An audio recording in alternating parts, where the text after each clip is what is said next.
What if the world's rising superpower suddenly found itself surrounded not by allies, but by resistance? In recent years, an increasing number of countries, big and small, have begun to push back against China.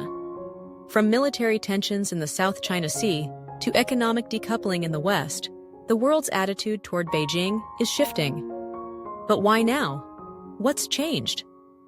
Let's start with the South China Sea. China has long claimed nearly the entire area as its own, building artificial islands, deploying military assets, and brushing off international rulings. For neighboring countries like Vietnam, the Philippines, and Malaysia, this isn't just a political issue. It's about sovereignty, security, and fishing rights. These nations are now strengthening their naval forces, forming new regional alliances, and working more closely with powers like the US, Japan, and Australia. Speaking of the US, America's relationship with China has entered what many describe as a strategic rivalry. Economic interdependence once kept tensions at bay, but things have changed. Trade wars, tech bans, and concerns over intellectual property theft have deepened mistrust. The US is no longer trying to integrate China into a global liberal order. It's trying to compete with it. Europe is also rethinking its approach. While not as confrontational, the European Union is growing wary. Chinese investments in critical infrastructure, human rights concerns in Xinjiang, and the lack of reciprocity in trade have sparked a more cautious stance. Countries like Lithuania have faced pressure for engaging diplomatically with Taiwan, and they've stood their ground.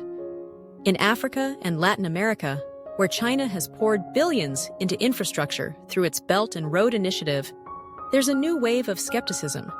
Many of these projects have come with strings attached, debt burdens, environmental issues, and political leverage.